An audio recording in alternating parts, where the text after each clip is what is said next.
recording. Yeah, the stream seems fine. I'm listening to it now. Okay, good.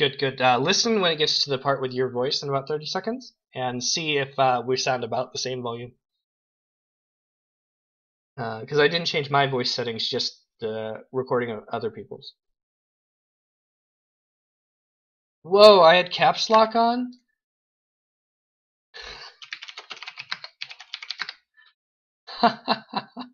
Damn, that caps lock. Okay. So, I have Yeah, started I recording. listened to myself and I did sound fine. Okay, good. Alright, everyone, thank you for tuning in. What we are going to do today is we are going to create a very simple, specifically incomplete game that will show off the basics of programming in Python using a library called Pygame, which is very good for 2D. You can extend it into 3D, but we're going to be just staying with 2D today. And the idea behind this is to give you an introductory look at what it takes to make a simple game. And I will be uploading the source code onto my website. I'll link it in the video, I'll link it in the highlight, and I will post it in chat when I'm done. It might take a while for me to get this all up due to my schedule, but I will get it up on YouTube and everywhere. And the idea behind it is I will create a basic. Yeah, that's Pygame. Thank you, Darth. Pygame.org. If you go to pygame.com, you won't find what you're looking for. But pygame.org. It is an open source game or graphic and sound and input engine. Basically, it's perfect for games. It's built on a library called Like STL. DirectX? No, it's built on a library called STL, which is very old but has been maintained. You can use DirectX through it. You can use PyOpenGL through it, but it itself is not DirectX. It's an alternative. It is purely software based. It doesn't use your graphics card. In places, they're starting to implement the speed ups for that. That's part of what makes it so easy. You can build the same game on Windows, and it automatically will work on Linux using this combo of these two things. You can also do it on Mac. You can do it on other operating systems that are less popular, which is awesome. It's great for learning the basics of operating system of cross-platform design because of how it's built. So what we're going to do is we're going to build a simplistic game that'll show you the basic concepts of getting some user input, putting some images on the screen, and making them do things. And then I will upload that code, and then the task is for you to take that, tinker with it, add onto it, and try and turn it more into a game so you have a platform to start learning. And if you get stuck, you can restart, or you can, email it to me, or Twitch message it, or whatever, or post it on the forum, on my forums. Whichever works best for you, and we will look through it, and I can help you learn how to properly debug your code yourself. That way you can start to learn, why did it break, how do I fix it in the future, things like that. So we're going to get started here. I'm going to create a new folder for this, and this is going to be stream game 1. And actually, PyWeek I'm going to move into my other folder for now because we're done with that. No, I want to copy it. Cut. Paste. Thank you. There we go. I was like, don't copy it, you asshole. Okay, so we have that. So let's first show you how to get the libraries you need. And for most people, you are going to have Python on your Windows computer. It might be a bit outdated, but you should have it and it should work fine. What we will be using is the Python 2.7 tree, the 2.x tree. It'll eventually be 2.8. Python has started to split off into Python 3 and Python 2. Python 3 changes some of the syntax, some of the way you do things, and is not entirely compatible with Pygame yet. You can use it, but it's asking for trouble, and I haven't done enough with it myself to want to do that. Python 2.7 is generally considered to be more stable, and has more libraries available to you to use already, whereas with Python 3 there are still libraries upgrading for it. So you're going to download Python 2.7.8 is the one they have currently, and you will save that to your computer. I have my computer segmented, so I have that in my D drive, but it'll probably be C but it'll go into a folder called Python 2.7 right at the root of your directory, and you will get a structure very similar to this. You won't have my progs. I created my progs as my own folder, but you won't have that. Everything else you'll have here. You are then going to download Pygame from pygame.org, and the downloads section, you will be downloading the Pygame 1.9.1 release. And you're not going to download source, you're going to download it from Windows unless you're on Linux and you want to get into compiling it yourself. Go for it. Don't try and compile it on Windows, simply because you have to know what you're doing to compile C libraries, because this library Python uses, you can either create libraries that are pure Python, or you can create them in C that work with Python, and they're faster that way because basically Python can use them, but they're written in C, so they don't have the overhead. So you're going to download this here, the Python 1.9.1 Win32 Python 2.7 MSI. This is an important note. Only download the 32-bit version of Python 2.7. If you download a different version, you're not going to get the results you're looking for. 64-bit Python has the similar issues to Python 3, where it's not entirely supported everywhere and it has bugs. And Pygame is compiled to work with 32-bit Python. So even if you have a 64-bit processor like I do, you use 32-bit Windows just because, or 32-bit Python, 32-bit Pygame, because it's just a mess if you don't. So make sure you do that when you're downloading Python. And so you're going to download the installer here. The MSI will install it all over the places for you. EXE is a little bit different. Just download the MSI. Trust me, it's easier. You'll download that. It will find your Python 2.7. You may have to restart your computer. That way it realizes it's in the in your registry. But there you go. So once you have that, you're going to have Pygame installed. You can go into the lib and then the site packages folder inside Python 2.7. And this is where all of these other libraries you download go to. And as you can see, Pygame is right there, and it's here. Now, going to this directory, there is an examples folder, which shows you some very basic examples that we won't get into, but it's another good way to start. One of the best ones is called chimp.py. This basic little thing is, here you go. Pummel the chimp and win dollars. You have a chimp that moves back and forth, and you have a hand. You hit the hand, and you smack the chimp. It's very good because it's showing you how to get text onto the screen. It's showing you how to move objects across the screen, put images on them, and it's getting mouse input and tying this hand to the mouse, and it's also doing sound effects and animations, which, you know, there you go. That is the start of a game, right? So that is a good one. There's some other ones. Anything you would want to use. For instance, this one is called, I don't think I have PyOpenGL installed, but this would show you how to do 3D in Pygame. Yeah, it's OpenGL. I don't have OpenGL installed on my computer right now, but that is PyOpenGL would be the library you would use for that. And this will show you how to use that. And anything you would want to start with, like, it will show you basic ideas. Like here, this is showing you how to move little dots across the screen like a screensaver.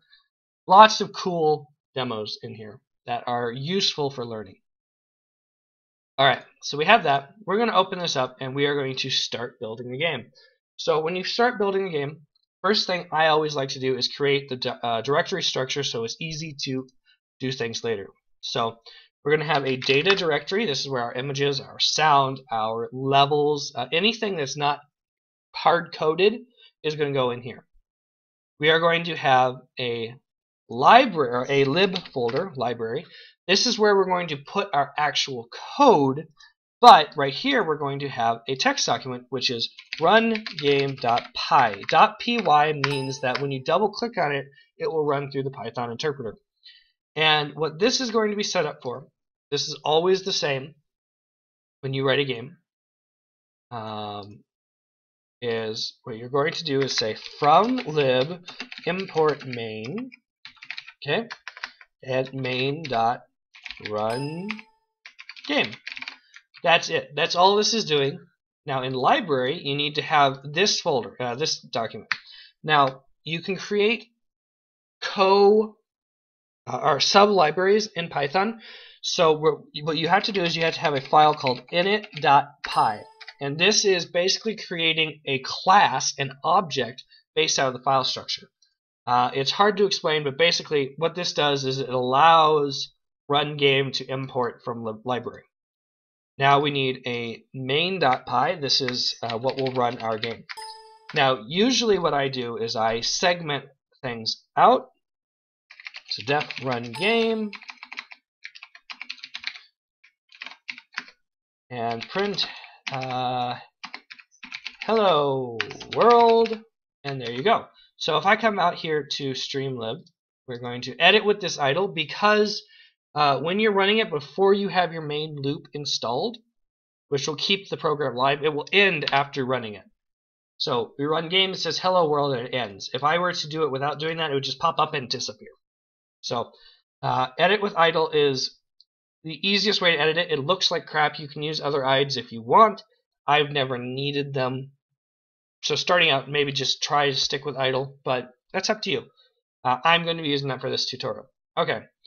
In library, I usually will split it out. I'll have like an objects.py, and I'll have map.py and world.py, but that isn't necessary for something that's simple. We want it to be easy to understand and not have stuff in a whole bunch of places.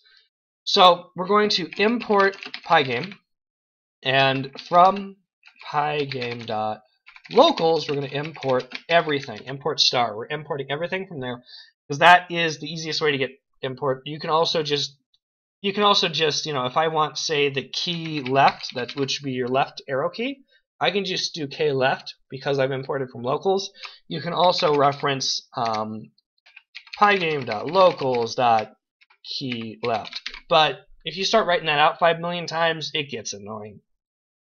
So first things we're going to do, we're going to initialize Pygame, which sets it up. And I'm actually going to go to the PyWeek thing that we did. And this is part of why I'm doing this. It's much easier to dive into a game, dive into programming, if you just have an example. So I'm just going to copy this, that way I don't actually screw something up for you guys. So this is how we're looking right here. Very similar, except just importing, like I said, I have objects, controllers, and world, but we're not going to do it that way. So we're going to do screen equals pygame.display.setMode. And we're going to set this at 640 by 480. It's going to be a small little game. It doesn't need a lot of real estate. So we're not going to make a full HD screen size. We don't need to. Now, so we have that. There's some other things that you'll be interested in. So we're going to get a clock, a Pygame time.clock. And this will allow us to both set the FPS if we want to, but also to check how fast our game is running, how well it's running. And that is the initial set of it. So now what we're going to do is we're going to create a loop. This is the loop I was talking about. While 1, well, 1 always evaluates to true. While loops, oh, I should actually back up. Sorry. This is a function using define function. Whenever you will other places use run game, it will execute all of the code that is indented under run game. I should have started there. This here, all of these are functions that we're calling. These come from the Pygame library. Here is a loop. A loop continues to run as long as its argument evaluates to true. Now, for instance, you could also create a loop where you have a list equals, 1, 2, 3, 4, 5. And you could say while list execute. So while there are elements inside of list, this will keep activating. So what you could do is you could remove an element from list every time you do a loop and go through all the elements. There is a better way of doing loops that go over a specific amount of data like this, which is a for loop. And we will get to that later, but I was mainly just explaining. So while 1, while true, while anything that is not 0, false, or none, or an empty set, will continue to run. Hey, Derp. Are you explaining scripting to your viewers? We're doing a basic tutorial on programming a game. So yes. So we have our loop, and when we're inside our loop, what we're going to do is we're going to do that for loop I was just mentioning. So for event in pygame.event.get. This is another Python or Pygame function, and what we're doing is grabbing all of the input that's been done since the last check. It just keeps checking for it every frame, and it populates this list of events. We actually stopped playing Terra, but we might get back to playing it. But good job. I'll actually show you the game we're playing here later if you'd like. It's really fun, really fun. But we should play some Terra too sometime. But anyway, back to this. Sorry. We're gonna grab all of our events, and right here, if Pygame if event type. So basically, each of the events that are in that list are assigned to this variable that is called event.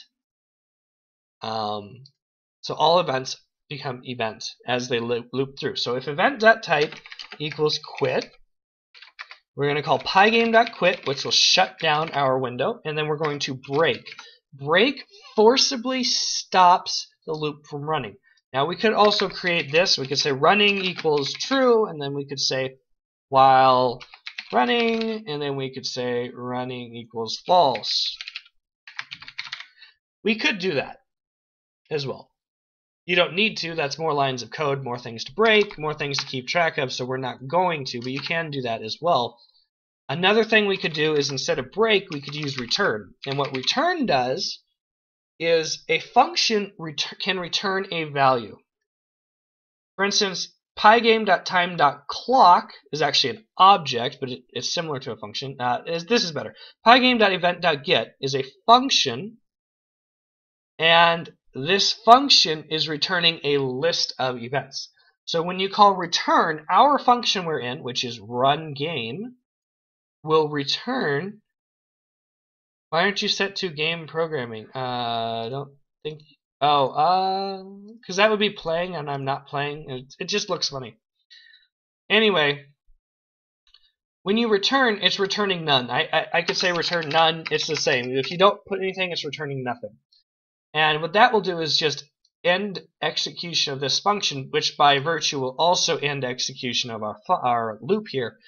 And it will also end execution of this for loop. It'll end it all, which is more important. And actually, I just realized in this code there's a problem. It's pygame.quit and then break. And break is actually ending this loop, not this loop. So we want to use return to actually end the loop. Yeah.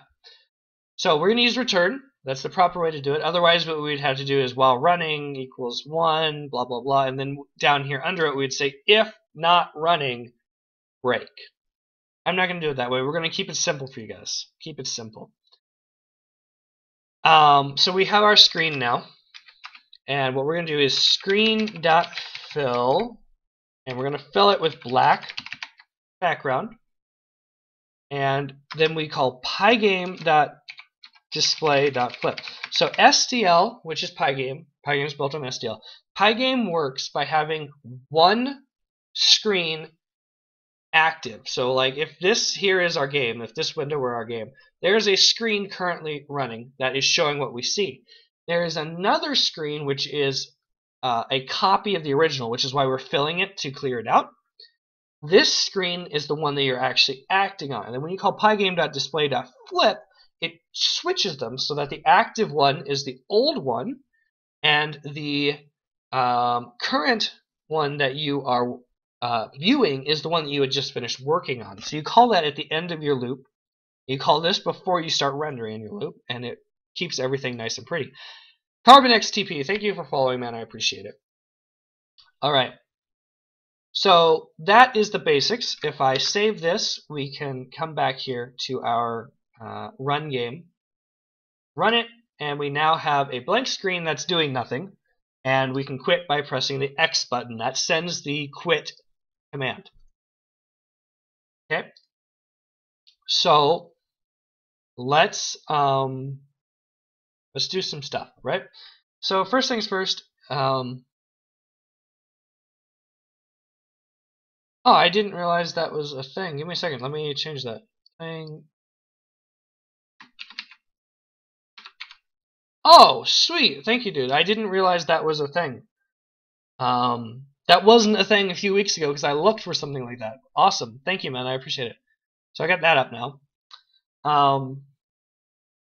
So we have our basics. Now we need to get some images moving on the screen and doing things, right? That's what we want. So now we have to decide what style of game do we want to be creating. And I thought about doing a Pac-Man style game, but that might be too advanced to start out as a first one. I had a suggestion for a Mud, but that again is going to be rather advanced. So we're going to start out with something much simpler. We're going to start out with a snake game, and then you don't actually have to start with graphics. But we're going to, just so you can see what graphics look like. So what we're going to do is we're going to open up GIMP, which is a graphical editing program you can get if you'd like. Oh, sweet, Dan, thanks. We're going to create basic images for our snake, and I'll show you how to use them and use some of the cool features that you can do with images in Pygame initially. And what you can do then is start doing your own thing. And there's a lot of things you can do with images. One thing to be aware of, it is much faster to blit is what it's called it's much faster to put images on the screen that are smaller. So if you have a background, it is actually sometimes better to split that background into several images than to post one gigantic image. Not always. If it's completely static and just completely doing its own thing and never changing, you can remove this line here, this screen.fill, and instead you can do screen.flit. Whoa. And you have to watch your tabbing because it likes to tab you funky. Screen.flit. Background. Background image. And we're going to flit that at 0, 0, and that will fill the background with your background image. That is another way to do it, and that will speed it up a little. If you stop filling it first, if you don't need to fill it, don't. Don't ever do anything you don't need to do, is one of the things in this, with this library. Okay, so we have GIMP. We're going to create a couple images. We're going to make our game tiled at 32 by 32 pixels. And we're going to actually make it transparent. And what we're going to do is first we're going to draw a body. So we're going to do black. We're going to do size 1.0. And we're going to make sure everything's there. Okay. I'm going to zoom in a little bit. And what we're going to do is we're going to draw a line here. Line here. These are the edges, obviously. And then what we're going to do is we're just going to do a simple gradient in here. We're going to do green for snake. And we're going to take that to a slightly lighter green. And our gradient is going to be bilinear. We're going to select that area there, and we're going to fill our gradient in from the center over here. There we go. That is our snake body. So we're going to export this. GIMP, being the GIMP that it is, you have to do that. We're going to put it into our data folder as snakebody.png. Okay, now what we're going to do is we're going to erase some and create our head. So we're going to select none. We're going to take the erase button, make sure we're on hard edge. That way we're not making weird anti-aliasing. And what we're going to do is we're going to remove it in a semi-circular fashion to try and make it look like a head, more or less. So the first way to start a circle is just cut it off at an angle. Whoops, I didn't mean to do that, but I guess I'll just continue.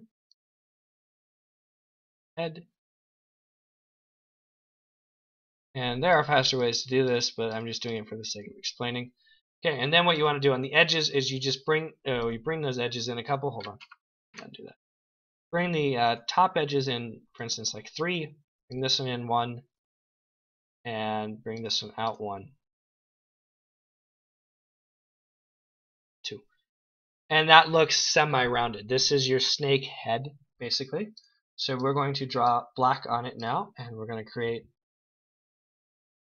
eye, another eye. We're going to create a little mouth.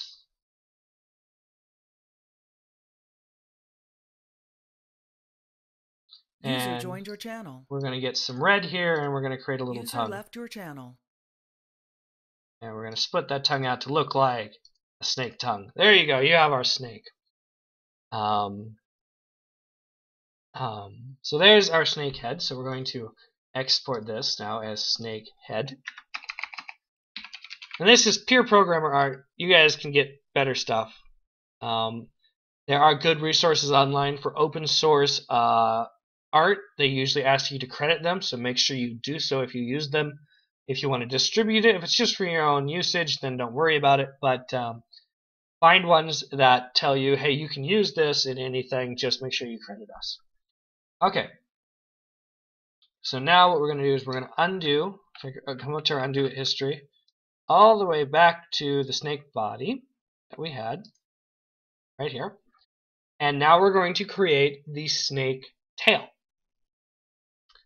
And so the snake tail is going to be a little funkier to do. We're going to start here, come down to here, and come up to here. So it's a little off center. And we're going to just, erase everything here. It's going to take a little while.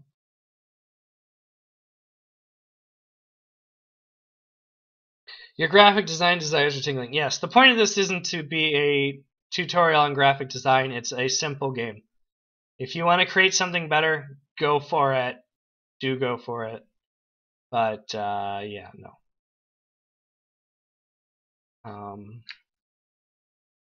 I'm not going to be wasting the stream's time by trying to optimize something that looks really good. Okay. Get rid of all this green. And there we go. And we're going to draw some black around the edges now that we have a new border, just because we can. And from here to here. There we go. I know, it's good. That's good. Okay, so that's our tail.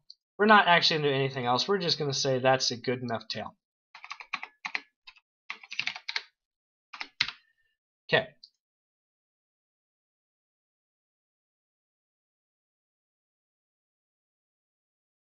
Yeah, it is more understandable. But you'll see what we're doing with these in a moment.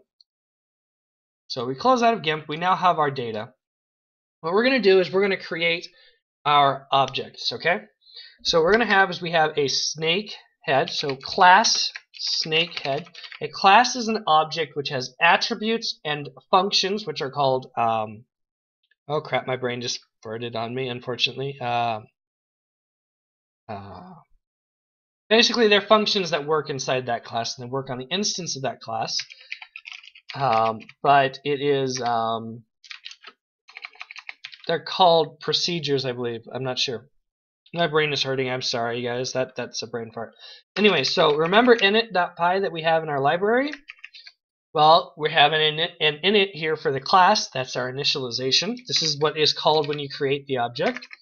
So every function inside a class requires you to start with self if it's going to work on that function.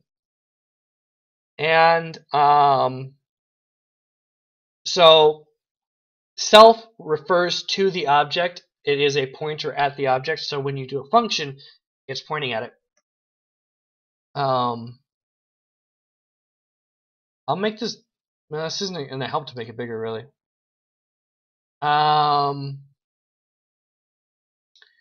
And so we have our snake head. Now we don't need any other arguments because we're going to set it. So what we have is self.image equals pygame.image.load. Here we go. Pygame.image.load, and what we're going to load is from data/snakehead.png. We're actually going to change our screen fill to be white or gray. We're going to make it gray, which is, let's say 175. That way the snake will actually stand out from it a little bit. And so we're going to load our image here. I'm going to say self.x. So we have 32 by 32. So we're going to start him in the middle of the screen, right? So self.x equals 320. Self.y equals 240, which is basically the middle of the screen. And we have that. And self.rect equals self image.get rect. So actually we don't need x and y now. What we do is we say self.rectangle center x equals 320 and self.rect.center y. What this is a rectangle that represents our image, which can be used for moving it around, and it can also be used for handling collisions. Okay. How does it know? Great question. Darth Mirage asks, how does it know where the path exists if you're only given the end of the path? So when you run game, it sets the current path to the directory you're in. So data/snakehead is in addition to your current path, which is here. That's the first place it will check. If you were to run the game from inside library itself, you would actually have to do, /this, because it has to know where to look.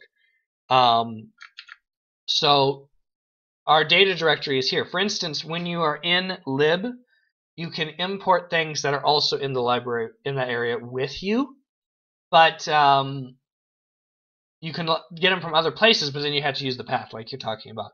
So the data path is always in relation to the working directory of your game, unless you mess with the path. You can mess with the path and change things around if you would like to. We're not getting into that. That's far more advanced. For the sake of this demo, using this structure, you can access it from data/image. And so what we have is this, and we're going to make a render command. So render self screen. So what this is we will call this render function, and we will pass it our screen, which is our game window, and it will render itself onto the screen. So screen.blit self.image self.rect. So instead of giving a position like I was talking about before, you can just use the rectangle and it will work on the positioning of this. Now we also need a direction. Self.direction equals 0. And we're going to make a comment for ourselves using the hashtag. That's how you make a comment in Python. Everything after the hashtag is a comment. And we're going to remind ourselves that 0 equals up, 1 equals down, 2 equals left, and 3 equals right.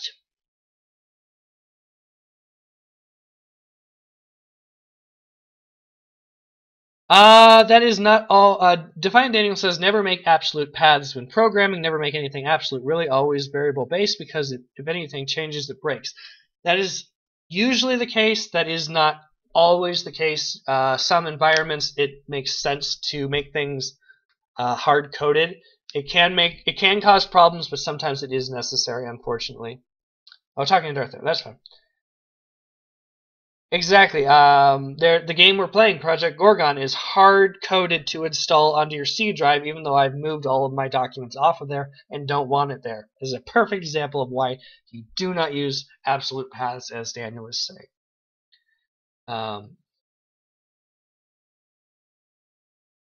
But yes, as a general rule of thumb, use relativistic paths that work from your data directory and find the other things.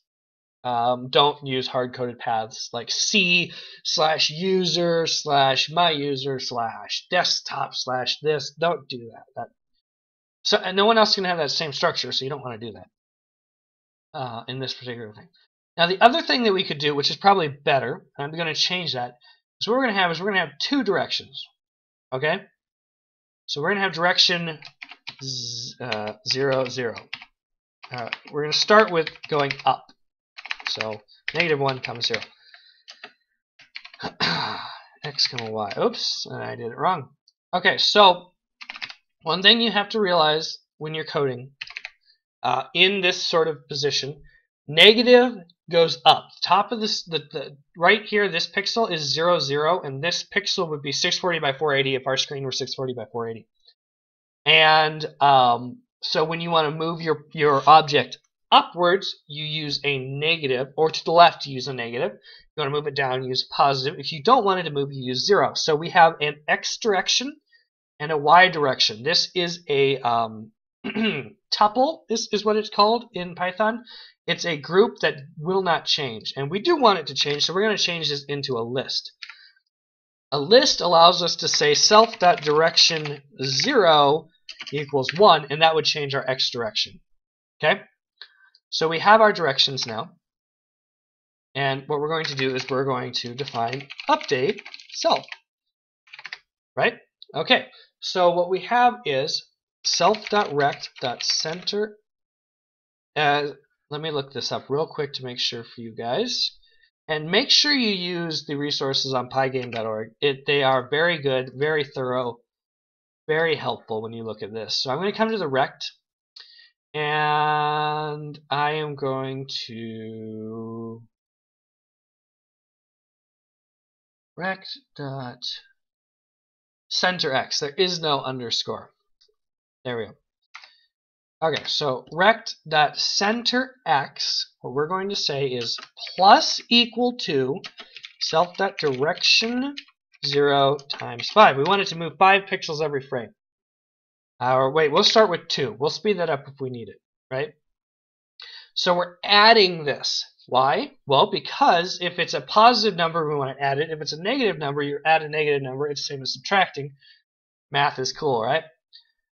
So self.rect.center y plus equals self.direction 1 times 2. And we will have to code it to make sure that it isn't going diagonally, because with this system, potentially it could go -1, -1, and then you have a snake that's going left ways, and that's not what you want. And if I go back to Pygame, I realized something. But first, let's do this. If self.rect.left is less than 0, self.rect.left equals 0. We're making sure we're not flying off the screen. You cannot fly off the screen. If you go to the left, you're going to crash. Self.crashed equals false. And you just ran into the wall. Don't go off the screen, right?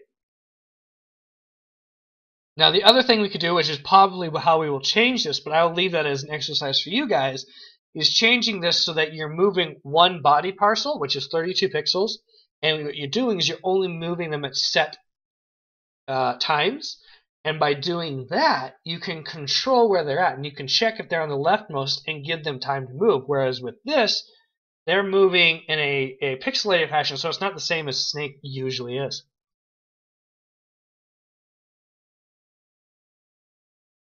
Yes, as Defiant Daniel says, later you'll make some of these numbers variables to increase the speed that you move based on difficulty levels. That's actually perfect. I will leave that as an exercise for everyone else.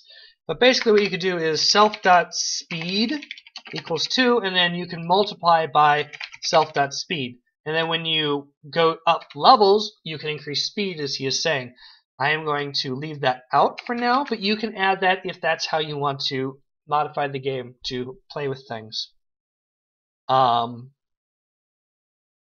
general, it is usually better to use a variable for things unless you know it is not changing. For instance, we know that our screen size is always going to be 640 by 480, so I can hard code this and I can hard code these. Otherwise, what I would have to do is during initialization, I would have to be given the screen size to be able to handle keeping them on the screen here. So what we're going to do is if self.rect.right is greater than 640 639. Everything in programming, and almost every language I've seen, starts at 0. It doesn't start at 1. So the top left pixel is 0, 0. Because of that, the bottom right is not the 640 pixel. It is actually the 639 pixel. That is something to be aware of. So we're going to make sure our rect stays on the screen. And we're going to say we crashed again. And later we will check to see if we crashed to freak out. And what we're going to do right here is we're going to say if self.rect.top is less than 0, again, self.rect.top equals 0. The reason we're doing this so many times, it looks like we're writing the same code, but we're not, because we are controlling where each of our boundaries are, basically. Dot bottom is greater than 479. Self.rect.bottom equals 479, and self.crashed equals true. Whoop. Okay. Snake games have the unique property of never scaling because they have to operate in a box of defined size. Exactly.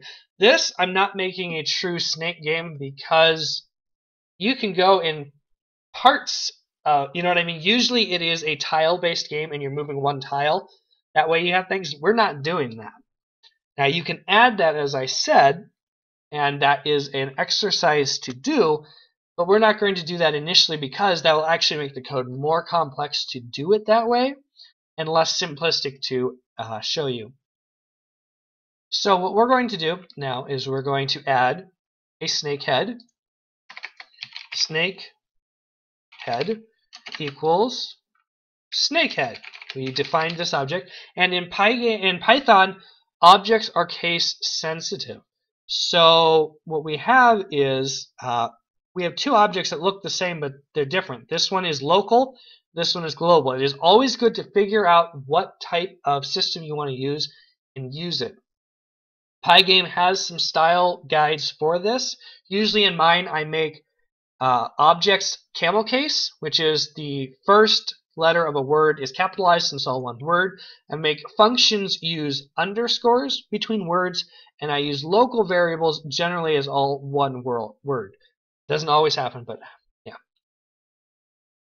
Okay, so how Darth asks, how come you are putting a colon at the end of the first lines but not the other lines?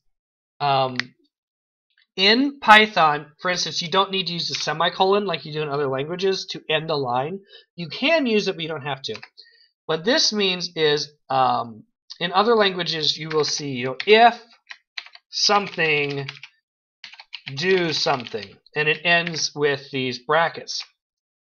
Python isn't that way. Python tries to be easily readable. So colon in the English language is like that, where you will see something, which is the initial, and then you will have something that comes after it. And what that happens throughout Python, when you define a function, you have a colon.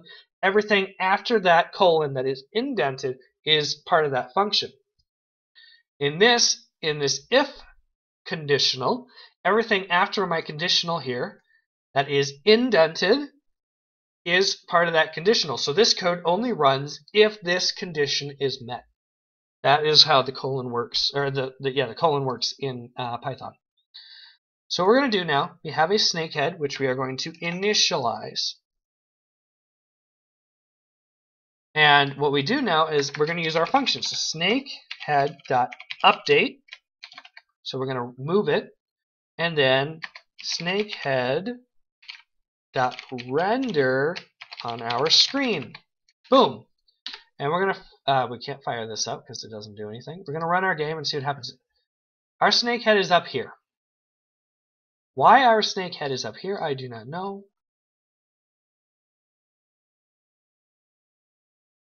Why did our center position get changed poorly? Hold on.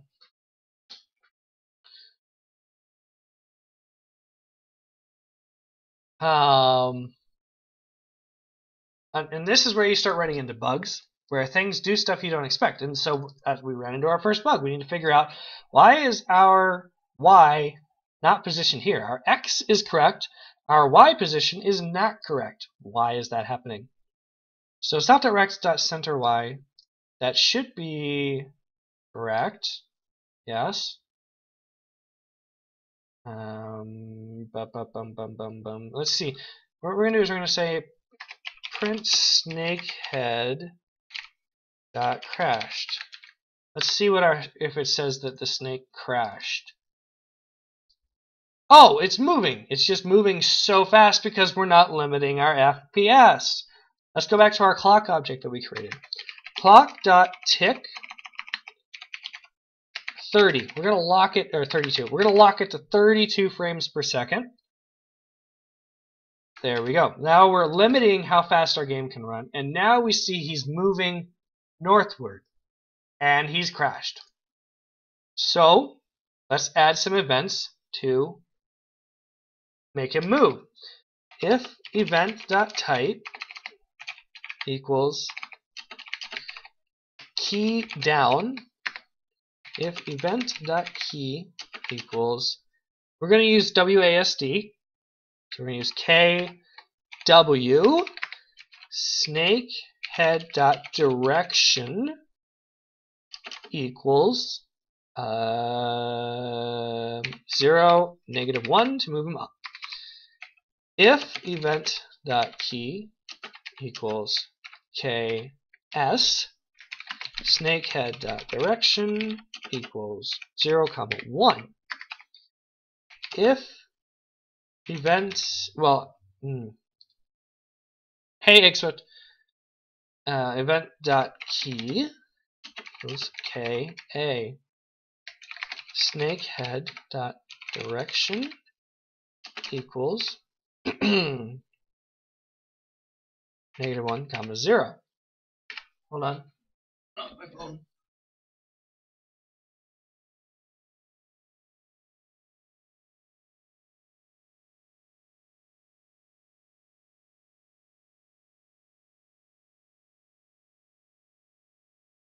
And if event.key equals KD snakehead.direction equals 1, 0. Voila. Now we should be able to move our character around before he crashes. So we're going to run game. We're going to turn it right. Oh, right. He's moving right now. We're moving down. We're moving up, down, up, down. Okay. Well, obviously you don't want to move against yourself, so we're going to leave some comments here. Some code task. Add a speed variable to control how fast you move. Okay, we're going to create another code task.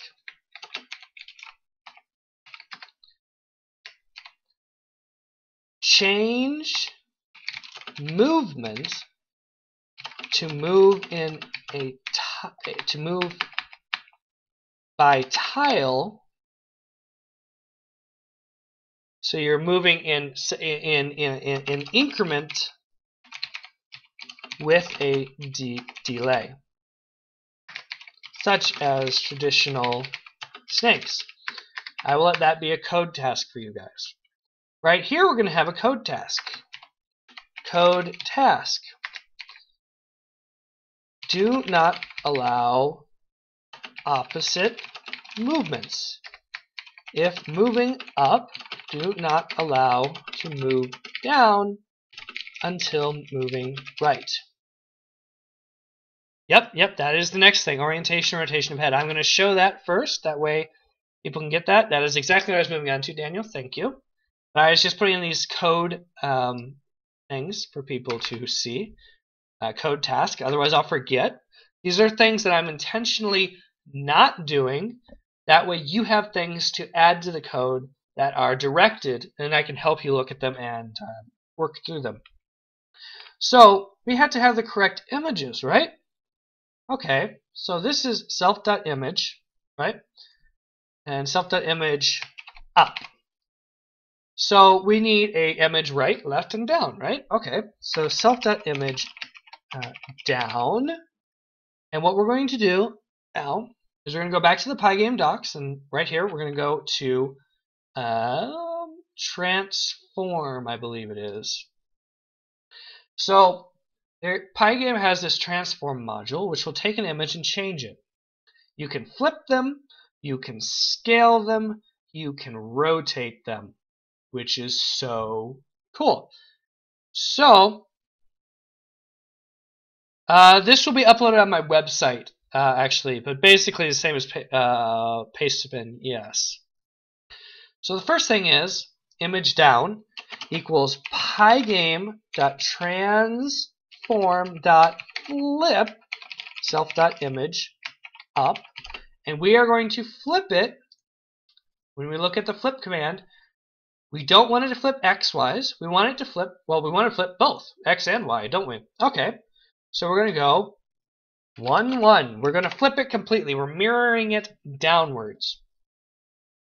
So now self.image left is going to use pygame.transform.rotate. Pygame.transform.rotate takes a surface and gives you an angle. And we are going to rotate it 90 degrees one way and 90 degrees the other. So self.image up, and we're going to do -90 to rotate it to the left, hopefully. Let's just make sure. And so self.image right equals pygame.transform.rotate self.image up by 90 degrees. So now we have our image rotating each direction. So now we're going to change our render code. This is our old code. We have just commented it out. It is not going to run anymore. We're going to change this. If self.direction equals, well, actually, direction 0 equals -1, because when direction 0 is -1, we won't have a direction y, so we don't have to worry about it. What we're going to do is image equals self.image left. Okay? Else if, this is a different thing now, what this runs, else if, runs if a following conditional, but also if the previous conditions have not been met. This is very useful if you're checking different things.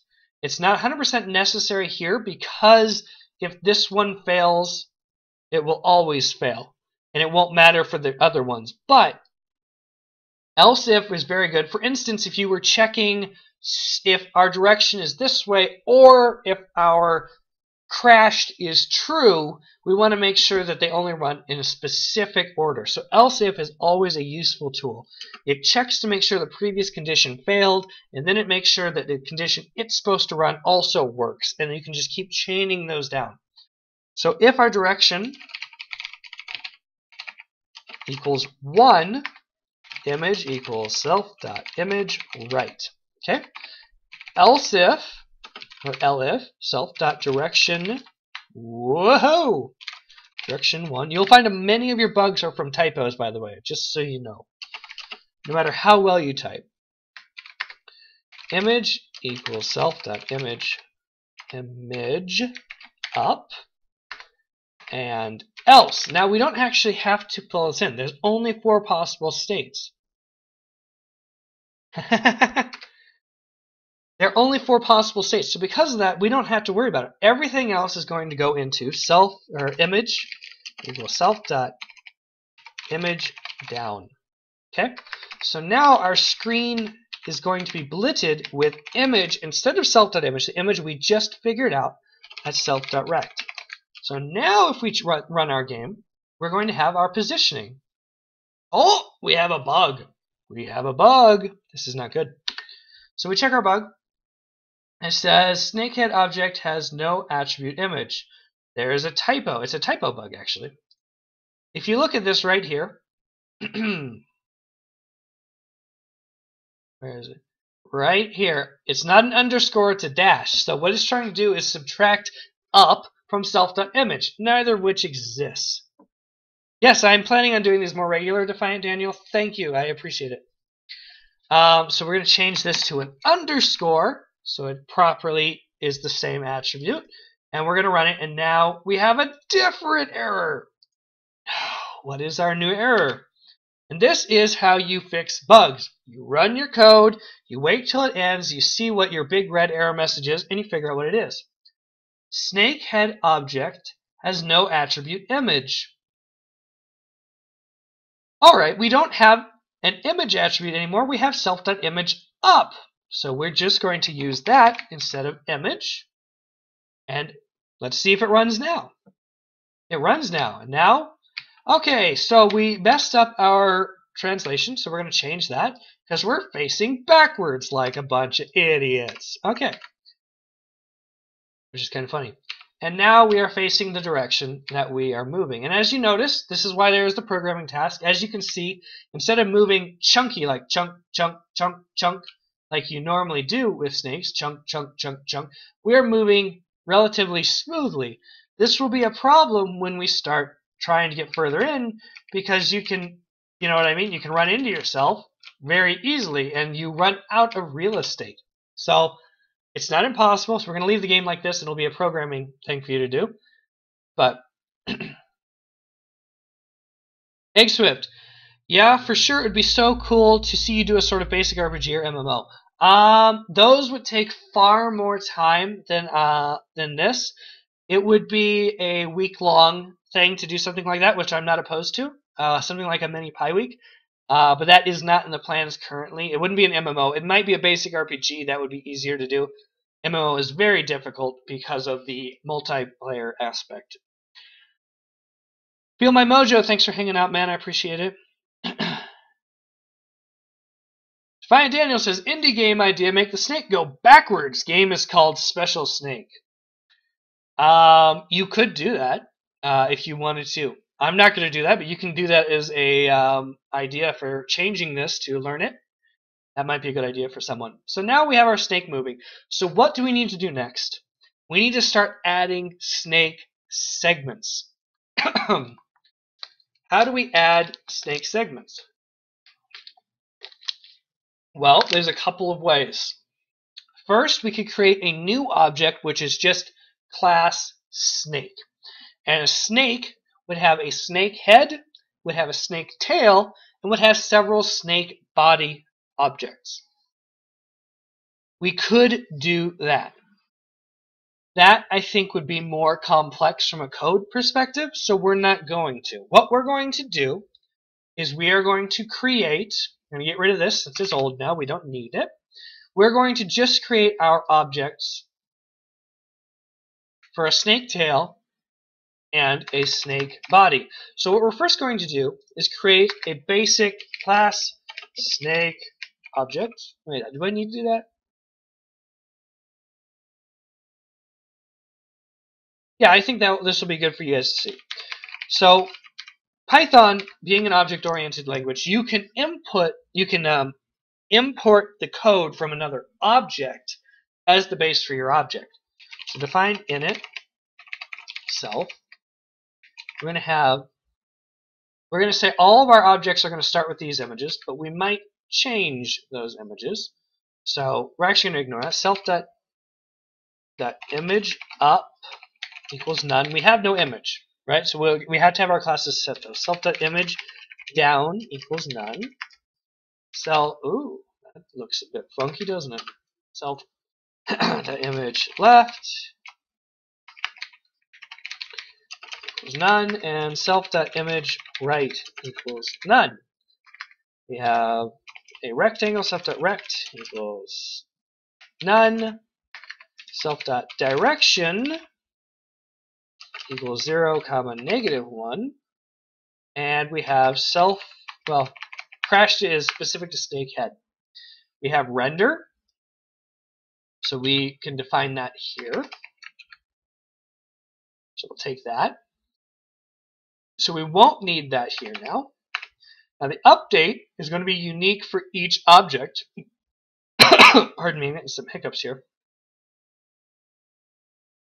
So we're going to leave that, but we are going to have an update function. It's just not going to do anything. Pass. Pass basically means ignore this block. Ignore this area. It does nothing. So now our snake head object is going to become a snake object. As it's a snake object, the first thing we do is we call snake object.init self. We initialize our parent object. Because of that, we no longer need our direction here. Keep this here so people can see. This is being defined up here. Now we are overriding all of these attributes, so we are defining them still. So now we have a snake head. Feel my mojo. You may have tips for me. I have in 2 days a test for the application development education job thingy. It's my first test ever, so I'm so scared to fail it. Feel my mojo. Feel free and send me a Twitch message or register at my forum and post some details about your issue, and I will get back to you and try and help you as best I can, or I can help you after I finish this part of the stream. All right? Anyway, continuing on, I'm sorry. I should really stop reading chat while I'm doing this since it's going on YouTube, but I'm interacting with people. It's fine. So we now have our basic snake object. We have a snake head, which is a snake object. And we're going to come here, we're going to copy this. Very dangerous, so make sure you actually change everything if you do this. I've gotten so many bugs by copying and pasting, changing half of it but not the other half of the code, which leads to bugs because it doesn't do what you think it's going to do. So be very mindful if you do this not to use it lazily. You're using it just to speed it up. Okay, so we now are going to create the snake tail, which again is going to do this. The only difference is we're using the snake tail image. Everything else here is exactly the same. No problem, Feel My Mojo. I don't mind you interrupting me. It's more me figuring this out. I haven't done a recording like this to YouTube in a long time, so that's more on me. So we're using the snake tail. Everything here is the same. It is starting at 320 by 240. Now this is not how it should be. Why? Because it will not exist initially. Because it only exists after the head has moved. Okay? So one thing that we have to be mindful of, since we're not moving this in a tile-based way, is how often are we going to spawn a new piece. So what we're going to do is every update cycle for this, we're going to have a tracker. Self.moved since last check equals 0. So during update, at the end of update, we're going to do this. Self.moved since last check plus equals 2. Note speed. Again, if you implement a speed attribute, you'll want this to match that. Using the speed attribute might be, if you want to go for the code tasks, might be a good way, because what you can do is change speed to 32, but then implement something so that there is a delay of like a half second before it moves each time, and then you are moving tile-based just by changing it like that. You can delay things with the clock delay, or you can import time, which is a basic Python library. And what you can do is create an attribute, self.time equals time.time. What that object is, time.time, is the number of seconds since the epoch. The epoch, it was during the first Unix operating system, and it's sometime in 1977. So it's always going to be a huge number. But if you have our time is time.time, when you come in here to update, you could say if time.time minus self.time is greater than 10. This is saying if 10 seconds have elapsed since the last time we set our time object, do something, and then also set self.time equals time.time. So we're resetting. This is a timer right here, a very simple timer. We're going to leave this code in here.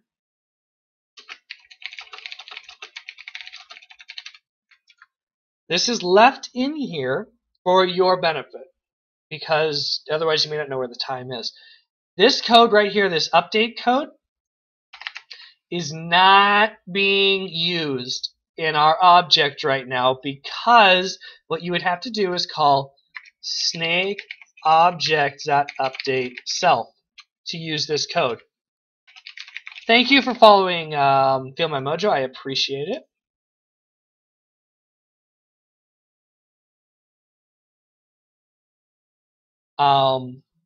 So if you were to call snake object.update, it would also run this code here and run that timer, but that timer is doing nothing.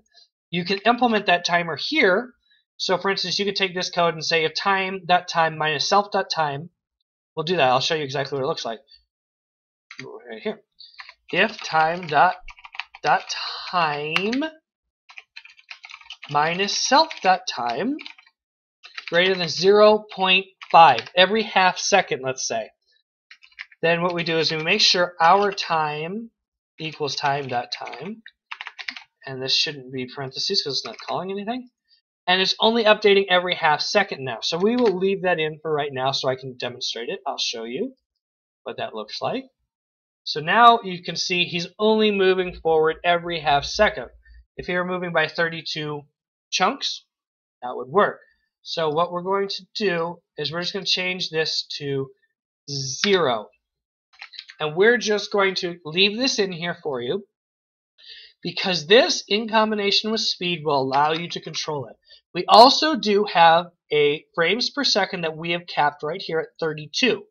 Because we have capped our FPS at 32, you can know that there's going to be 32 updates in a second. 32 updates a second. So what you could also do is use this self.move since last check variable, like I was saying. Increment that by 1 every update, and then here you could check that variable. So if self.move since last check is greater than 32, greater than or equal to 32, we change the self.move since last check to 0, we move it, etc., which is what we're doing right here. We're incrementing it right here. Now we are going to use this attribute otherwise, because we are going to leave this as a task for you. So because of this, we wanted every 16, well, our recs are 32 by 32, right? So we want our character to move approximately 32 pixels before we add another segment. Okay? So we have our snake tail. We can leave the center X, center Y the way it is, because originally when it gets spawned in, that's where it's going to be. Now this one here, we're simply moving it. Now the direction on this one is going to be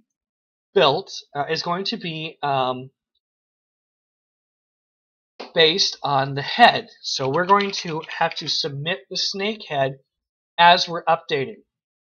Okay? So here what we're going to say is if snake head.rect.x is less than self.rect.x, it is to our left. We are going to move left. Okay? Self.direction equals -1, 0. Oh yeah. And we're going to do this for each of our objects. So this. Again, copy and paste. You need to be very careful, but here we're going to make sure we change everything. So if it's greater than, if their rectangle is to our right, we are moving to the right. Now we're changing this to Y, so we need to be changing it everywhere. So self.direction is now -1 because we're following it up. And here, again, we're changing all of the X's into Y's. And our direction, we have to change this to a greater as well. So now we are moving down to chase it. So now we have our tail set up to chase the snake head. So let's see how that works. So as we're updating here, what we're going to do is we're going to check after the update. So we have an update section here. This is where we update our code. This is before the screen.fill. So up here, our main loop is broken into several parts. First, you are limiting the FPS to a certain amount. Second, you are collecting events. Third, you are updating your objects, creating new, doing whatever you need to do to make the objects do what they are supposed to do. And fourth, rendering everything. Okay, so we're updating our snake head. It's updated. So now what we're going to do is we're going to see if we need to create the tail. So we're going to have snake tail equals snake. Oh, wait. Snake tail is none. It starts out there isn't a snake tail. So we're going to check. So first, if snake tail equals none, if no snake tail, and if snake head dot moved since last check greater than or equals to 32. It's moved 32 pixels away. We're going to create our snake tail. Snake tail equals snake tail. Now, like I said, you could create an object. You can create an object that would automatically handle the parts of it, so that you're not doing this in your loop itself, but that's more complex. So we're going to create the snake tail. Boom. And actually what we're going to do here is we're going to do snake head for the snake tail. Itself, that's snake head equals snake head. And then here, instead of referencing this, instead of having to send it, we're just going to do self.snakehead. So now this object is referencing our snakehead object to check it. And this object will also check to see if the head hits the tail. Now granted, that should not happen, but it can because of our engine. So what we're going to do is we're actually going to do this. If self.snakehead.rect.collide rect, this is checking for a collision with our rectangle, self.snakehead.collide crashed equals true.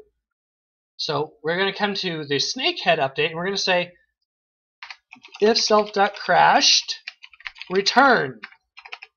If we crashed, we do not want to be moving. We want to tell the player game over. We want to stop things from moving around, right? So now we can crash into our tail and we're fucked. And the tail is going to check that because it's already connected to the snake head. The snake head doesn't have any reference to the snake tail yet. We could put a reference to the snake tail in the snake head, but that would require more lines of code. So we're going to do it this way to start. So we're going to create the snake tail referencing the snake head, like we programmed up ahead. And snake head dot moved since last check equals 0. It's we don't want this.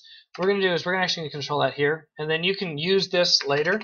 So if self.moved since last check greater than equals 32, self.moved since last check equals 0. Now we want to take this and we want to put it at the top. We want to put it at the top because we don't want it to be reset to 0 the moment it gets changed to 32. Otherwise, our snake tail will never have a chance to fire. So we're going to put it up here so it will check it after the snake tail has a chance to catch that. So we now have a snake tail. So if snake tail.update, because snake tail can be none when you're starting out, you want to make sure that you are not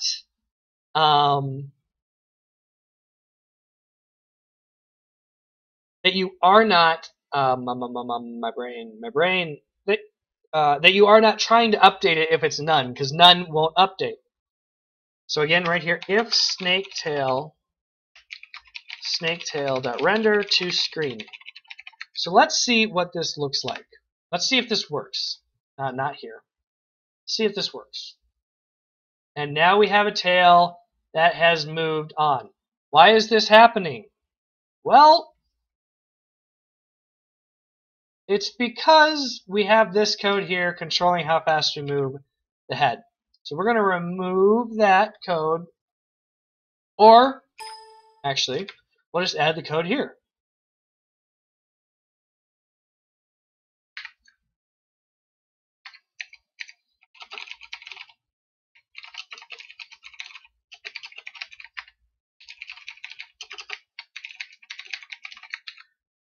That was funny though. It's a weird bug. And that's what ends up happening is you get bugs like that, and you just have to work through them. Okay, so our snake head has stopped fucking moving. Why has our head stopped moving? It just stops moving when there's a tail. It's because it thinks they're colliding. Why does it think they're colliding? There, that time it didn't. Okay, so the problem here is the tail thinks it's colliding. That's not what you want to have happen. So what we're going to have is a smaller window because we need to be able to handle this in some way. Because we're not doing this tile-based, we have to do it a bit funkier. I'm actually thinking maybe we should just switch it into tile-based. Yeah, I think we're going to just switch it into tile-based because that's actually going to be easier for demonstration. So let's show you how to do that, and we'll do that really quick. So self.speed equals 32. We're going to move every quarter second. We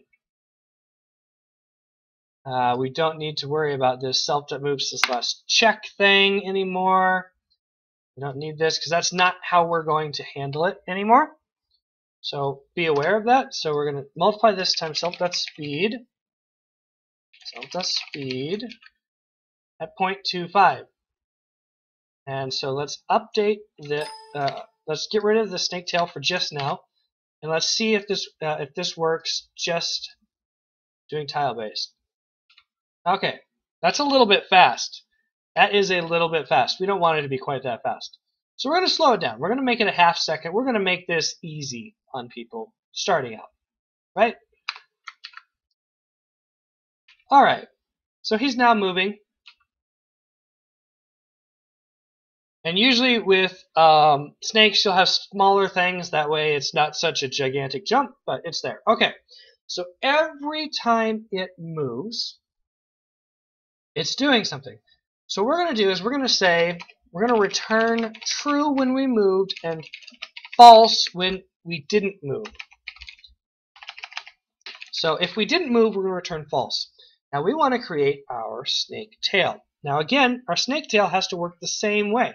So let's make sure we set up the speed here. So that speed was 32. And we have to make sure that the head always updates first so that we do not run into an issue where the tail updates, goes into the head, and boom. That's what was happening before. That was our bug before. So 0.5. This one we don't care about. So now we have moved equals this. So if snake tail equals none and moved, if we moved, then we're creating a snake tail. Voila, let's see if it works. I don't see the snake tail getting made. Oh, I'm not rendering the snake tail. We now have a snake tail. Oh! Ha ha ha! That will be an it's freaking out. That will be an issue because we haven't yet implemented adding segments. So we want to add our segment class. So we'll do that here now. What we're going to do is we're going to copy the tail. I'm going to create a snake body.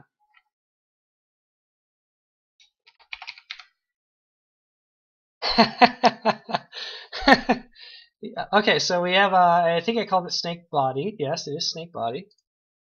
Snake body. So we have image up equals self.image down, because this is easier. Image left equals image right. So this is something you can do. You can make two objects equal each other. You can chain it like this, and then each of those objects is the same. Since our body doesn't have up and down differentiated or left and right differentiated, we can do this on this one.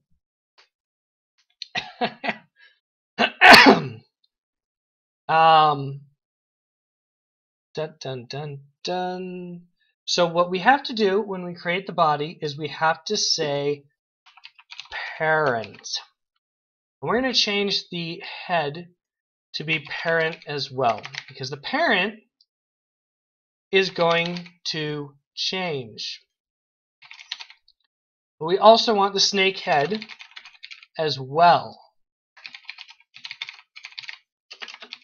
Why do we want that? Well, we want to move based on where our parent object is.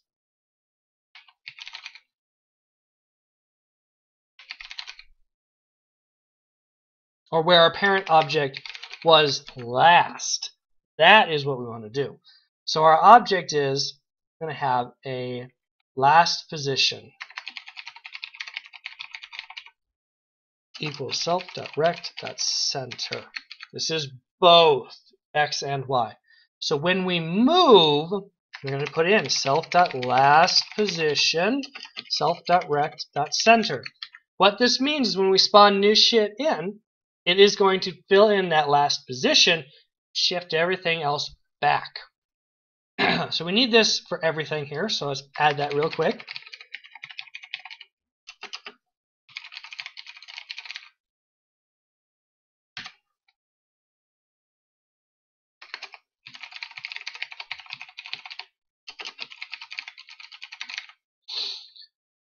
And here as well. Now, what is going to happen is when we add a new segment, the tail will not move on those rounds, and instead it will input a segment. Okay? So, how are we going to do that? Right? Thank you, Mount Fury, for following. I appreciate it, man. Relatively easily, actually. Okay? So what we're going to have is during update, we are going to count how many times we update it in the snake tail. Okay? So we're going to do self.updates since last equals 0. We're going to update this every time we move. Put that down here at the bottom so we're not screwing up our other code. Here we go. Self.updates since last plus equals 1. I'm actually going to move this below it because this is only if we're moving are we changing that. Okay? So self.update since last plus equals 1. Actually, damn it, I'm an idiot. This has to be before moving. Updates since last. See, a lot of this is just figuring out as a puzzle, figuring out when to do stuff.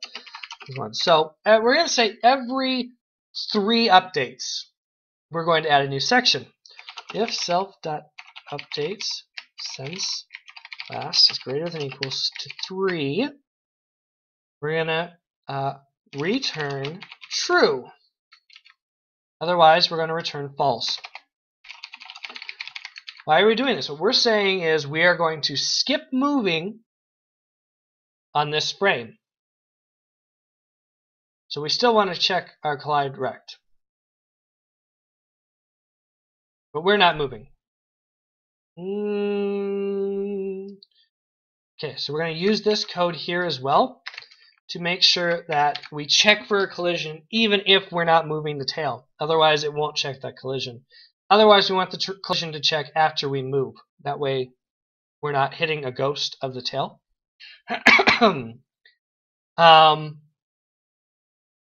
So the snake body is, oops, self.rect center. Okay, so we have our last position, right? So now, snake body and snake head. Okay.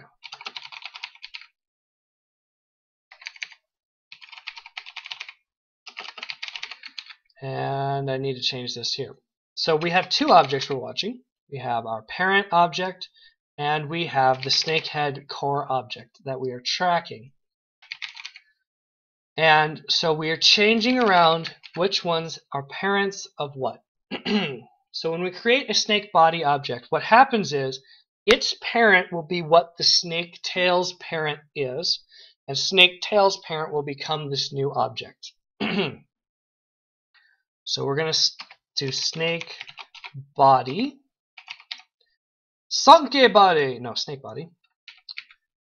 equals this. So that's a list that we can add things to, like our direction is. Okay? So now actually we don't need this direction at all. What we do is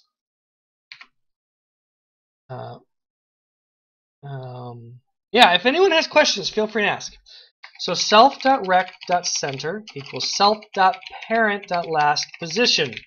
That's all it is. We're just going dun, dun, dun, dun, down the list and making sure we update based on position.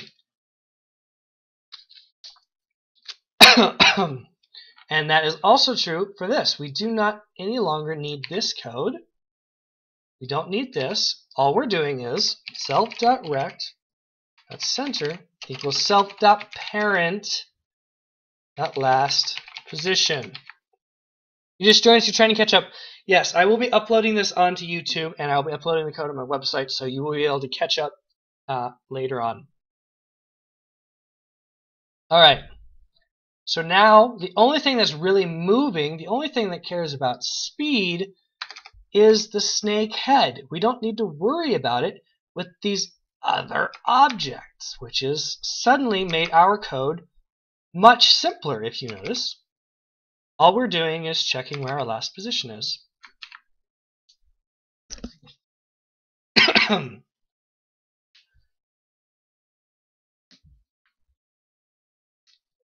And there we go. And so we're only adding segments when we move. So we're going to check here and not self.snakehead.crashed. We don't want to keep adding stuff if the snake is dead. It crashed into itself. Stop adding pieces, that'll look funny. Okay, so we want to make sure that we're not crashing, or we're not trying to add pieces. Alright, so now we have our positions. What we're going to do is we're going to check to make sure everything is running currently. Nope, we have a bug. So before we start implementing those body segments, we want to make sure we get everything chasing each other properly. Oh, okay. So we made it so that you have to specify a parent as well as the snake head. So we're sending the snake head twice because originally the parent will be the snake head for the tail. That will change. Somehow it ran inside itself again. How did that happen? Hold on just a moment. I need to figure this out. Now we got a bug. Again.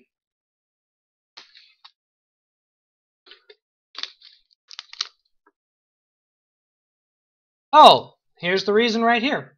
Last position has to be set before we change our position. Why?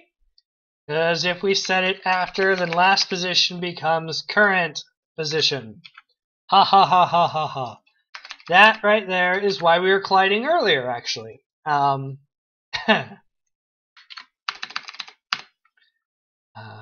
do that. Do that right here. All right. Now we're here.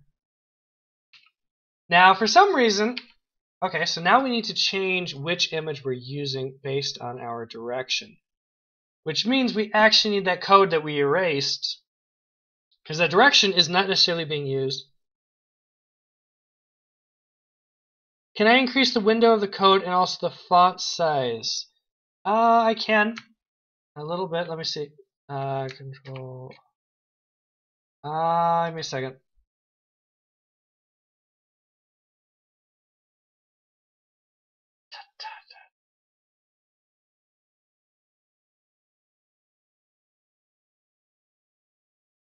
There we go. Font size. We'll make it a bit bigger.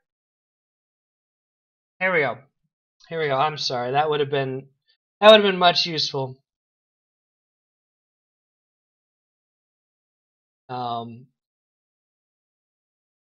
Oh man, I'm gonna have to get used to this. I'm not used to coding at this this view.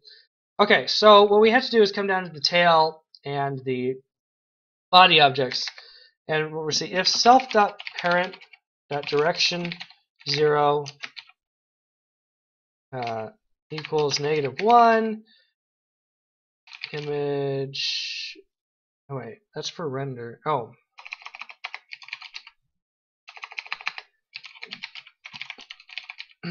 Thanks for following, Burn777.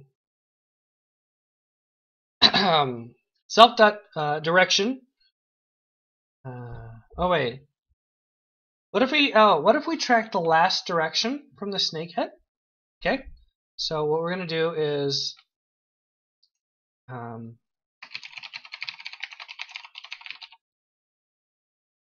equals self.direction.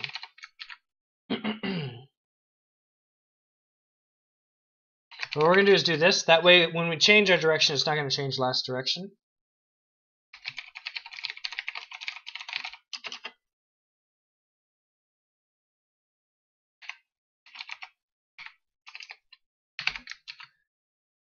And now we need to add last direction to these other things as well. So self.last direction equals 0, 1, or 0, -1. It doesn't matter. That'll get changed. Self.last direction.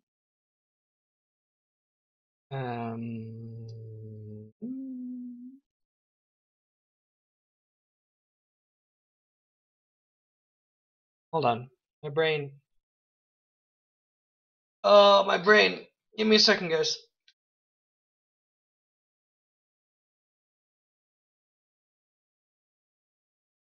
So what we basically want to do is track the directions that the player was using at any given location, right? And we want to be using those directions because that's important. So let's do this. Self.last direction equals self.direction. Self.direction equals self.parent.last direction. There we go. That should do what we're looking for. Actually, that's going to come down here into the code. Right here. All right. So now we have directions. We need to do that here as well down in snake body.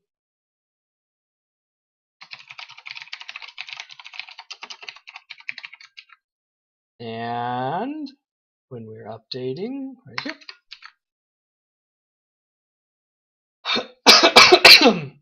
Pardon me, I'm so sorry. Give me just a moment. Looking at something quick.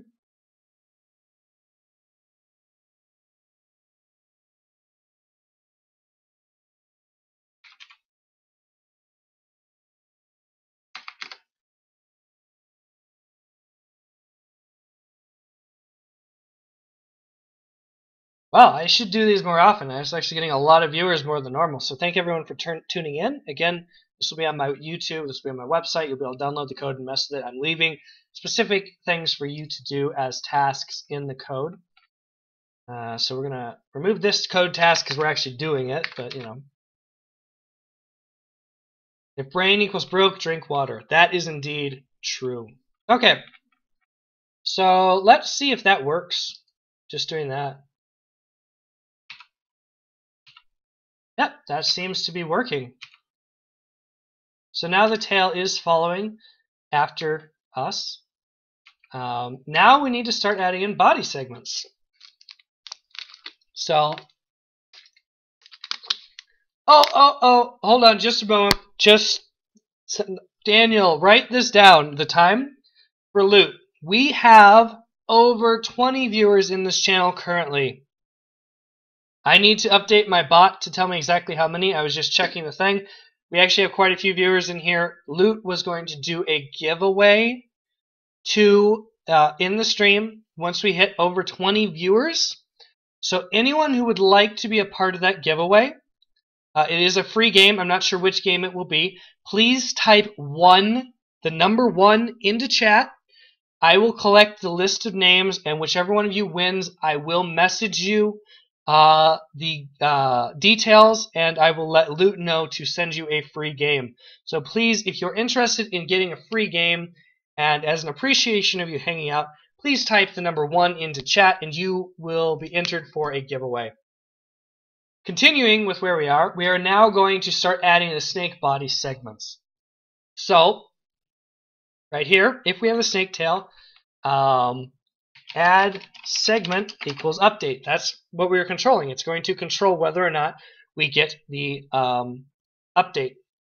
So if add segment, I want to break this out of this other. I don't want to make a massive if chain. So add segment equals false. So now we can just check if we want to add segment. If add segment new seg equals a snake body, and the parent is snaketail.parent, and snakehead is snakehead, obviously. Normally Twitch randomly spams one in the chat. Now we are prompted to. Exactly. Exactly. Okay, so we are creating our snake body right here. By the way, when I do these in the future, I'll try and make the screen as big as possible. That way it's easier. Meerkat Rushy says, you know what will make this 10 times better? I do not know what will make this 10 times better. If you know something that will make it better, please let me know, and we will consider doing it. Anyway, we have our new segment. It is sliding in, so now we have to update our snake tail.parent equals the new segment. Meerkat, unfortunately, I do not appreciate too much trolling. I don't mind people linking things in chat, but please do keep it appropriate or I will have to ban you. Sorry. Alright, so now we have that, and what we need to do now is snake... Oh, I already broke my own coding convention. Snake body.append new seg. So snake body is a list. We're appending a segment to it. Wow, 2 new followers. Thank you to CSGamer11 and Ahellhound. Oh, Ahellhound. Thank you for following. I appreciate it. Again, type number 1 into chat if you would like to be entered for a free game. It is open to anyone and everyone. Feel free. At least I didn't get instant ban like I usually do. I try to avoid instant banning. If it comes to it, I may have to make my bot do that, but yeah, I don't feel like it. If you're here and you'd actually like to contribute, I don't mind some random things. I mean, it's pretty obvious from that link what it is, so, you know. Alright, so we have added our new segment to our snake body. So now we need to change our updates. So what we have to do is we need to update our body segments before our tail segment. That way the tail will update to the body position and not lag behind. So right here we're going to loop through for segment in snake body. So there's that. Seg.update. Voila! The new segment obviously will not go. Oh, new segment. New seg dot center equals snaketail.parent last position. We want to make sure it is in the last position. So new seg dot direction equals snaketail.parent last direction, and new seg.last direction equals new seg.direction. There we go. That should work. Thanks for the follow, Meerkat. That should work. So now we're going to render these. So for segment in snake body, seg.render to the screen. Now, if we're lucky and we've written it properly, everything will just work. But I'm expecting there's going to be a bug. We'll see.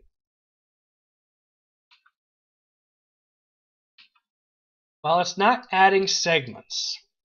Okay.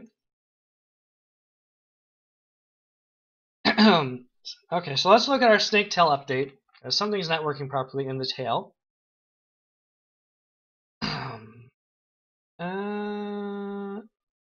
Oh, and not crashed. There we go. We're going to change self.update since last equals 0. There we go. It wasn't properly set to add. Now let's see if we crash. We added a segment, and the segments are being added down here. They're not being put in the proper position. It's sort of working, but it has a slight bug where the new segments are getting moved into a weird position. All right. So,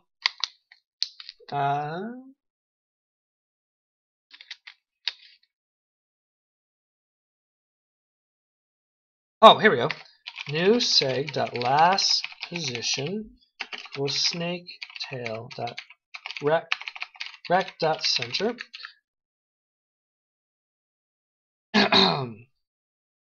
So what we're doing right here is all of this code is initializing a body segment to try and position it properly and set it up so the snake tail is properly handled. Oh, new seg.rect.center, that was an issue. Now let's see if this works. And voila, we have fixed our bug, and now our snake body is working. Let's see if we can run into ourselves and what happens. We lose! They keep updating though. They have to stop updating. So let's go in and let's make sure none of these update. If self.snakehead.crashed return. And then come up here. If self.snakehead.crashed return. And voila! We have a basic snake-based game.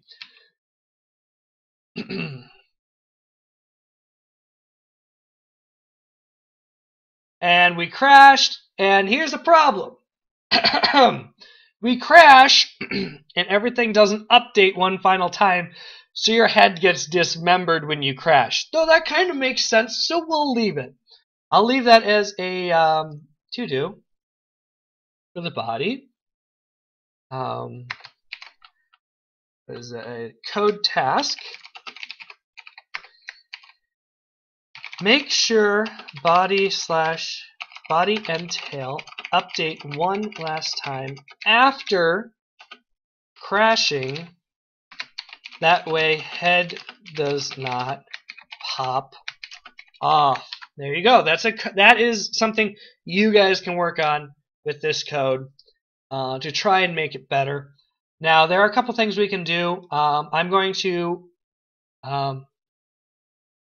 yeah, I mean, if you want it to be a feature, more power to you. It's a feature. So, Son of Damage, thank you for following. I appreciate it, man. And so now you can, just, play stake.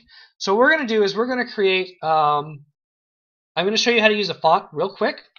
And our font is simply going to show the FPS. But you can use the code for that font to track how long your character has been alive and thus calculate a score. You could also, so I'm going to add it as a code task, track how long you survive and show it as a score. Make sure that score stops once you crash. We're also going to add a code task, bonus. Make character make snake speed up the longer you play to make it harder. Make sure to scale score and use this during the limiter for time on all parts of Snake. There you go. You now have this code task here. I'm going to show you how to use a font, a basic font in game real quick. So we have our font equals pygame.font.font. None. If you do none here, what this will do is it will use the base system font on your computer, or the base Pygame font rather, which is usually an Arial variant.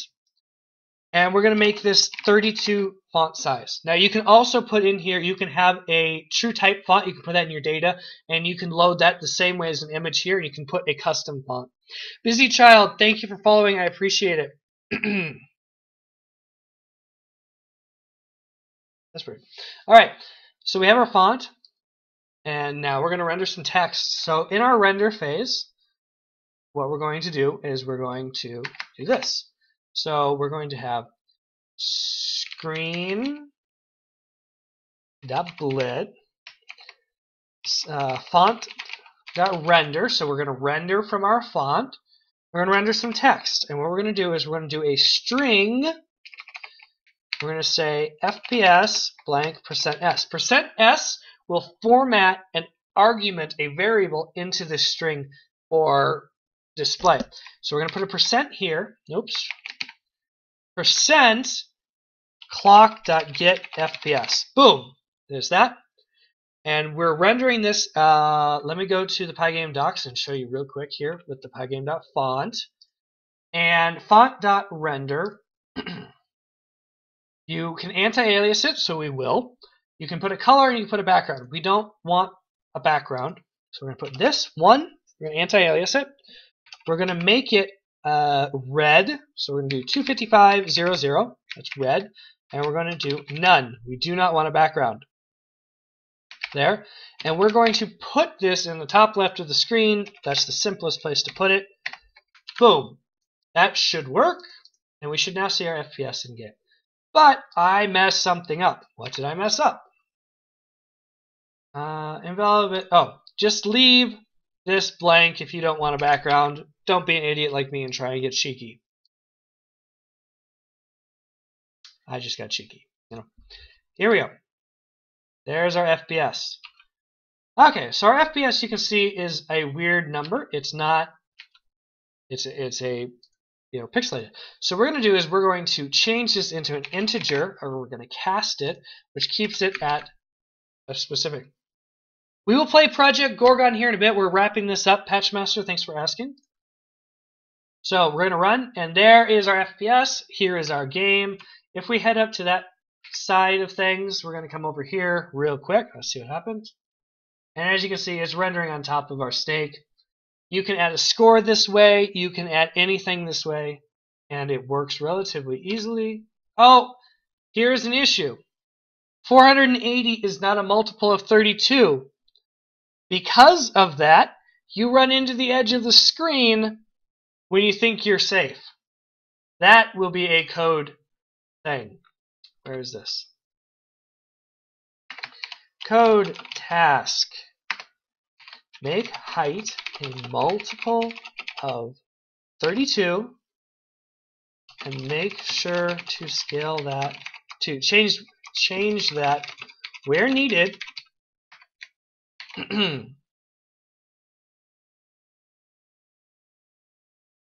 to avoid snake hitting edge when you don't expect. All right. Thank you, Daniel. Thank you for recommending this. I will be doing this more regular. Maybe Saturday mornings will be programming day. I'm enjoying this. I hope you guys are as well. But that right there is our snake game, a basic game. We just built this in about an hour and a half, maybe 2 hours. And there is lots of room for improvement that you guys can make. You can make the graphics look nicer. You could add segments for corner segments. if you wanted to. That would be probably a little difficult to do, but it is possible. You can make sure that you're not seeing a weird thing there because of that. You can make sure the head has a corner when you're turning, the tail as well. You can make sure that you're not going to hit the bottom of the screen because that sucks, because you actually have to turn a little sooner than you expect. Same with right here. So I'm actually going to change the programming task, and I'm going to change this task. Make arena for snake that is multiples of 32, so it is obvious where the walls are. There we go. Push-a-Peck, thank you for following. I appreciate it.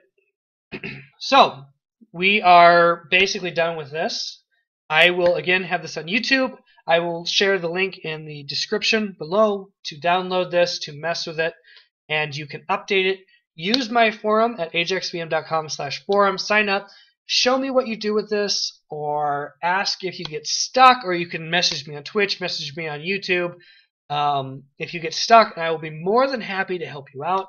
But preferably, I prefer if you would do that through the forum. That way, it is easier for other people to see what you're doing as well, and to share it, and to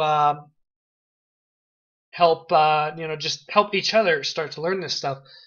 And thank you for watching, and have fun programming. We will be doing this again in a week, and I'm not sure what we will be doing next week. Again, if you go to my forum, or you post on YouTube, post on Twitch, let me know if you have ideas for things that you would like me to see me make. Remember, they need to be relatively simple. That way we can do them easily. But I am open to suggestions. Thanks again. I'm AjaxVM. I will see you next time.